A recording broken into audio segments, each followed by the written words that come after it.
గత 10 ఏళ్లుగా అస్సాం చాలా స్పీడ్ గా డెవలప్ అవుతోందన్నారు ప్రధాని నరేంద్ర మోదీ. 10 ఏళ్లుగా అస్సాంలో శాంతి భద్రతలను నెలకొల్పడానికి తీవ్రంగా కృషి చేస్తున్నామన్నారు. కాంగ్రెస్ పార్టీ అభివృద్ధి కోసం ఎప్పుడూ పనిచేయదని ఆరోపించారు. అవినీతికి పాల్పడేందుకు కాంగ్రెస్ కేవలం స్వల్పకాలిక ప్రయోజనాల కోసమే పనిచేస్తుందన్నారు. బీజేపీ దీర్ఘకాలిక దార్శనికతతో పనిచేసే పార్టీ అన్నారు ప్రధాని మోదీ. అభివృద్ధి చెందిన అస్సాం ద్వారా భారతదేశాన్ని మరింత అభివృద్ధి పథంలో నడిపించే దిశగా తాము ముందుకు సాగుతున్నామన్నారు. అస్సాంలో అసెంబ్లీ ఎలక్షన్స్ సందర్భంగా ప్రధాని నరేంద్ర మోదీ ఆ రాష్ట్రంలో పర్యటిస్తున్నారు. బార్పేటలో బీజేపీ ఏర్పాటు చేసిన ఎన్నికల ప్రచార సభలో కాంగ్రెస్ పై విమర్శలు చేశారు.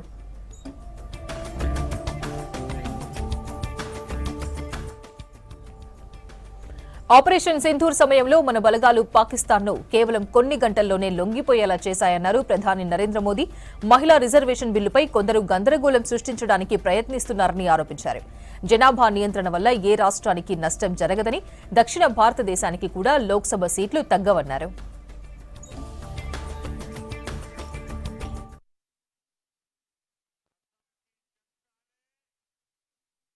इस बार 2 काम पक्के कर लिए हैं।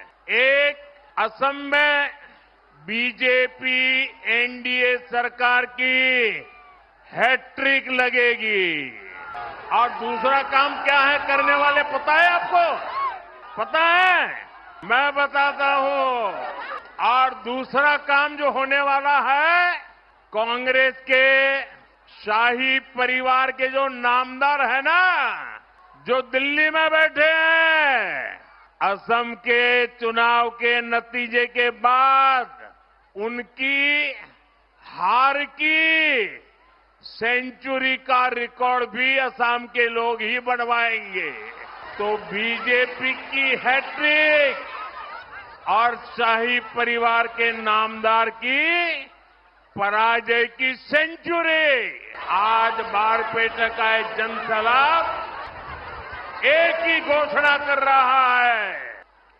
आपको ये बार एनडीए सरकार।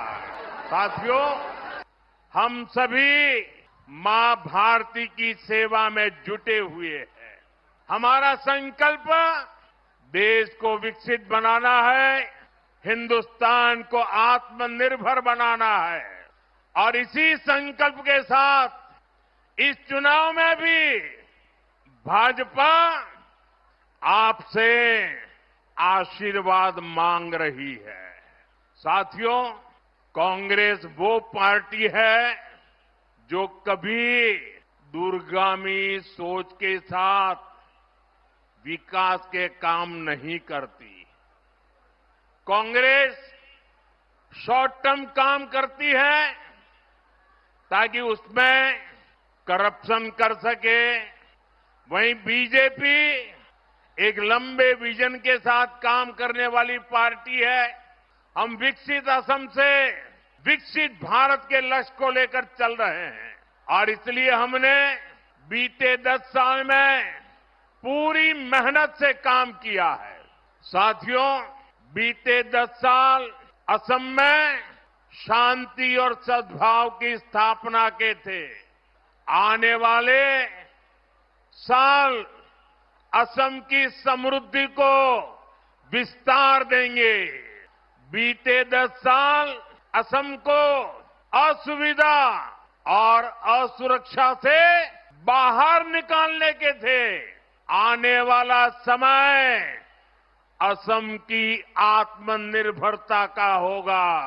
बीते 10 साल असम की पहचान को बचाने के थे। अब हमें असम की पहचान को दुनिया में बुलंद करना है।